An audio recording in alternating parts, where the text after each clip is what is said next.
오늘 본문은 역대하 25장 5절에서 12절 말씀입니다. 제목은 하나님은 이런 분이십니다. 본문은 유다왕 아마샤가 에돔과 전쟁할 때의 일을 기록하고 있습니다. 본문 속에 나타나는 하나님은 어떤 분이십니까? 첫째로 악인과 함께하지 아니하시는 분입니다. 7절에 그 내용이 나옵니다.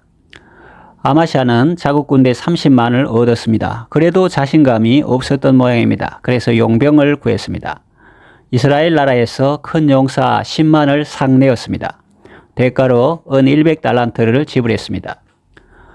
어떤 하나님의 사람이 아마샤에게 나와서 말했습니다. 왕이여, 이스라엘 군대로 왕과 함께 가게 마옵소서. 여호와께서는 이스라엘 곧 온 에브라임 자손과 함께하지 아니하십니다. 그랬습니다. 하나님께서 함께하지 아니하시는 이유는 본문에는 안 나와 있습니다. 그러나 우리는 충분히 짐작할 수 있습니다. 그들은 우상 숭배하는 사람들입니다. 또 교만한 사람들입니다. 호시아서 13장 1절에 보면 에브라임이 말을 하면 사람들이 떨었도다. 그만큼 에브라임의 위세는 대단했습니다.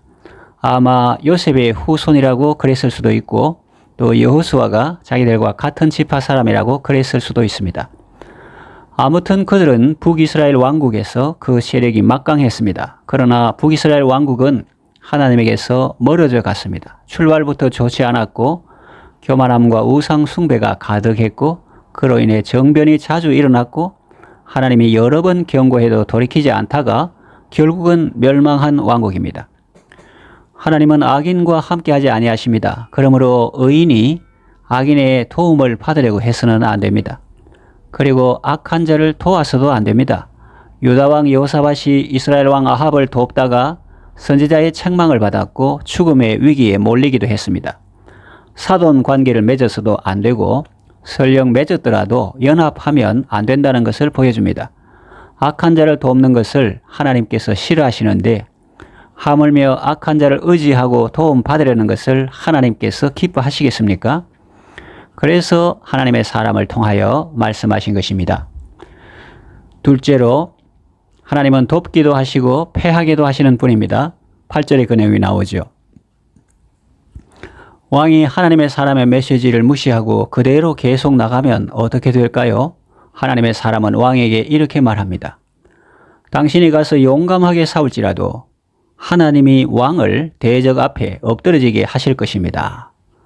당신이 아무리 최선을 다하고 열심히 싸운다 할지라도 전쟁은 당신 뜻대로 되는 것이 아닙니다. 전쟁은 하나님께 속한 것입니다. 하나님께서 악한 세력을 의지하고 싸우는 당신을 도와주실까요? 천만에요. 당신은 전쟁에 패할 것입니다. 그러면서 그 이유를 말합니다. 하나님이 어떤 분이신지 말합니다. 하나님은 능히 돕기도 하시고 능히 패하게도 하시는 분입니다. 돕거나 패하게 하는 능력을 가지신 분입니다. 그랬습니다. 그렇습니다. 모든 것이 하나님께 달려 있습니다. 아무리 작은 군대라도 하나님이 함께 하시면 그 앞에서 적들이 무너지고 흩어집니다. 미디안을 격파한 기드온과 300의 용사의 경우를 보십시오. 또 그인 골리앗을 무너뜨린 다윗을 보십시오. 그리고 요나단과 그 병기던 자가 블레셋 사람들을 무찌른 것을 보십시오. 그러나 하나님이 함께하지 아니하시면 아무리 군대가 크고 강해도 패할 수밖에 없습니다. 아이성 앞에서 패한 이스라엘을 보십시오. 악한 세력을 의지하지 마십시오. 무슨 일을 할 때에 사람을 의지하지 말고 하나님을 의지하시기 바랍니다. 여호와를 의뢰하는 것이 사람을 의뢰하는 것보다 나으며 여호와를 의뢰하는 것이 고관들을 의뢰하는 것보다 훨씬 낫습니다. 방백들을 의지하지 말며 도울 힘이 없는 인생도 의지하지 말지니 그 호흡이 끊어지면 흙으로 돌아가서 당일에 그 도모가 소멸하리로다. 야곱의 하나님으로 자기 도움을 삼으며 여호와 자기 하나님에게 그 소망을 두는 자는 복이 있도다 라고 말했습니다. 여러분들은 모두 복 있는 사람의 길을 걸으시기 바랍니다. 셋째로 하나님은 포기한 것보다 더 많은 것을 능히 주시는 분입니다. 9절에 그 내용이 나옵니다. 아마샤가 고용한 이스라엘 군대를 돌려보내려면 용기가 필요합니다. 먼저 상호 간의 신뢰에 금이 갑니다. 그리고 재정적인 손실도 큽니다. 은 100달란트를 주었는데 그것을 포기해야 합니다. 고민이 되었겠죠. 그래서 하나님의 사람에게 묻습니다. 내가 100달란트를 이스라엘 군대에게 주었으니 어찌할꼬? 그때 하나님의 사람이 대답합니다. 그의 대답 속에 하나님이 어떤 분이신지 잘 나타나 있습니다. 하나님은 그보다 더 많은 것을 왕에게 주실 수 있습니다. 하나님은 우리가 하나님의 뜻을 따르고 순종하려 할 때 감수해야 할 손실보다 더 큰 것을 우리에게 주실 수 있는 분이십니다. 아브라함을 보십시오. 그가 하나님의 영광을 위하여 목초지를 조카 롯에게 양보했을 때 손해를 보았습니까? 우선 겉으로 볼 때는 그렇게 보이겠죠. 그러나 하나님은 롯이 떠난 후에 아브라함에게 나타나 그를 위로하시고 그의 빈 마음을 은혜로운 말씀과 사랑으로 가득 채워 주셨습니다.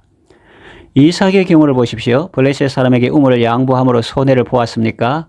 아닙니다. 하나님께서 더 크고 넓은 곳으로 그를 인도하셨습니다. 하나님이 복 주시고 형통케 하시는 사람을 사람들이 막을 수 없죠. 마침내 대적들이 그 사실을 인정하고 화친하자고 부탁합니다. 또 요한계시록을 보면 예수님은 필라델피아 교회의 사자에게 이렇게 말씀하십니다. 계시록 3장 8절 볼지어다 내가 네 앞에 열린 문을 두었으되 능히 닫을 사람이 없으리라. 그렇습니다. 하나님께서 어떤 사람이나 어떤 교회 앞에 열린 문을 두시면 그 문을 능히 닫을 사람이 없는 것입니다.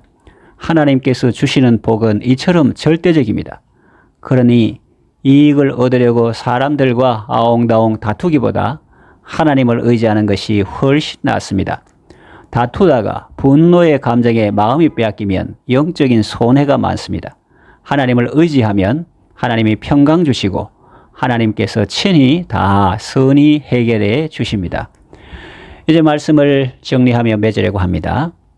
본문을 통해서 볼 때 하나님은 어떤 분이십니까? 악한 자를 기뻐하지 않으시는 분입니다.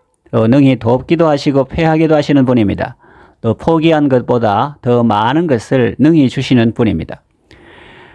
그러니 여러분 악인을 의지하지 말고 하나님을 의지하십시오. 악한 세력과 연합하지 말고 하나님과 연합하고 하나님께서 기뻐하시는 일을 하십시오. 온 세상을 다 합친들 하나님만 하겠습니까? 하나님은 창조자요 보호자요 또 우리의 구주가 되십니다. 여러분은 하나님이 어떤 분이신지 바로 알고 삶의 모든 영역에서 승리하시기를 바랍니다.